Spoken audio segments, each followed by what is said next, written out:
आज हम लोग भारत के संविधान की प्रस्तावना वो पढ़ेंगे।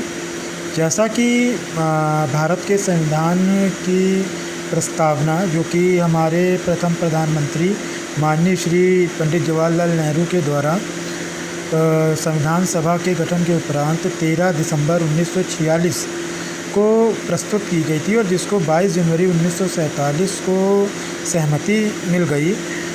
उनके अनुसार बाद में इसमें 1976 में कुछ संशोधन भी किया गया। तो मैं एक संशोधित प्रस्तावना बता रहा हूँ जो आज हम लोग पढ़ते हैं कि हम भारत के लोग भारत को संपूर्ण प्रभुत्व संपन्न समाजवादी पंथ निरपेक्ष लोकतंत्रात्मक गणराज्य बनाने के लिए तथा यहाँ के नागरिकों को सामाजिक आर्थिक व राजनीतिक न्याय तथा विचार अभिव्यक्ति विश्वास धर्म तथा उपासना की स्वतंत्रता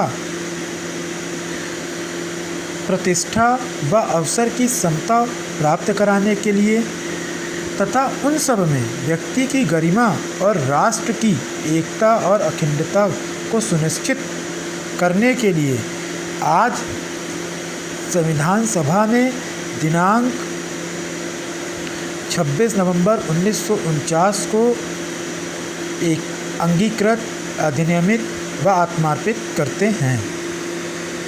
दोस्तों, प्रस्तावना में जो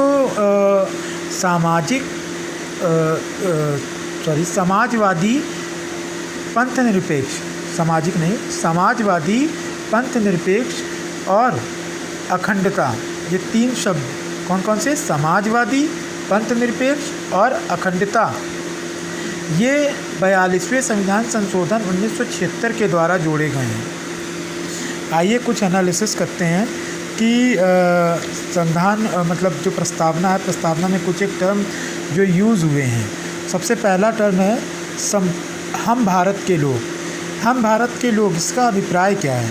इसका अभिप्राय ये है कि देश जो है, जो वास्तविक जो शक्ति है वो जनता के हाथ में है। ये जो है यूनाइटेड नेशंस का जो चार्टर है उसकी जो प्रस्तावना है उसमें लिखा हुआ है हम संयुक्त राष्ट्र के लोग।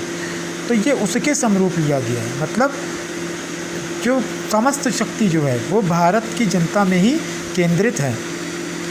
इसके पश्चात इसमें है कि संपूर्ण प्रभुत्व संपन्न। इसका अर्थ तो हमें लग रहा है आप सब लोग जानते होंगे कि संपूर्ण प्रभुत्व संपन्न का मतलब भारत अपने आंतरिक एवं बाह्य मामलों में किसी विदेशी शक्ति के अधीन अब नहीं है। वो अपने निर्णय स्वयं ले सकता है तथा इसमें उसको किसी का दखल भी पसंद नहीं है। इसके पश्चात आता है समाजवादी, इसको जो कि अभी हमने बताया कि 42वें संविधान संशोधन 1976 के द्वारा जोड़ा गया। तो समाजवादी का अर्थ है कि मतलब एक ऐसा सिस्टम जहाँ पर सरकार का नियंत्रण जो है वो अपेक्षाकृत मतलब बहुत कठोर नहीं होता। जैसे साम्यवादी समाजवाद जो चीन में है उसमें सरकार का नियंत्रण बहुत ज़्यादा है, यहाँ सरकार का नियंत्रण ज़्यादा नहीं है। भारत में जो है मिश्रित अर्थव्यवस्था है। इसके अलावा समाजवाद की परिकल्पना जो है हमारे नीति निर्देशक तत्व में जो अनुच्छेद 39B 39C जो है उससे भी सामने प्रकट होती है कि जिसमें ये बताया गया है कि जो देश के संसाधन हैं वो समान रूप से वितरित किए जाएंगे। सिर्फ एक ही वर्ग विशेष के हाथों में समस्त संसाधन नहीं दे दिए जाएंगे। तो सरकार इसके लिए प्रयासरत है। इसके पश्चात है पंथ निरपेक्ष। इसे भी 42वें संविधान संशोधन 1976 द्वारा जोड़ा गया है। इसका मतलब है कि राष्ट्र का कोई धर्म नहीं है।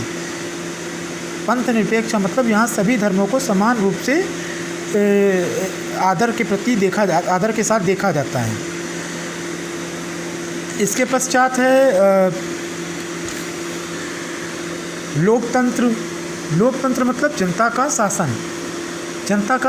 आप जैसे समझते हैं, जैसे अब्राहम लिंकन ने भी कहा था कि लोकतंत्र का अर्थ जनता के लिए जनता द्वारा शासन है। फिर इसके पश्चात गणराज्य का अर्थ क्या होता है? गणराज्य का अर्थ होता है कि जहाँ राष्ट्र का अध्यक्ष वंशानुगत न होकर के निर्वाचित होता है, देश की जनता के द्वारा चुना जाता है, उसे हम गणराज्य कहते हैं। तो इस प्रकार भारत के संविधान की प्रस्तावना जो है वो पूरी होती है। इसमें कुछ एक केसेस हैं, जैसे 1960 में इनरी बेरुबारी बाद में जो है माननीय सुप्रीम कोर्ट ने ये माना था कि संविधान की जो प्रस्तावना है वो संविधान का अंग नहीं है, ये सिर्फ एक प्रेरणा स्रोत है। परंतु फिर 1973 में केशवानंद भारती बनाम केरल बाद एक आया, जिसमें संविधान को प्रस्तावना को संविधान का अंग मान लिया गया और ये भी बोला गया कि उसमें संशोधन हो सकता है, परंतु उसमें मूलभूत ढांचा, जो आधारभूत ढांचा है, वो नहीं बदलना चाहिए। इस कारण पूरा जो जस्टिस रामास्वामी थे 1993 में एक एसआर बम्बई बाद आया था और उसमें सब प्रस्तावना को संविधान का अंग कहा गया है।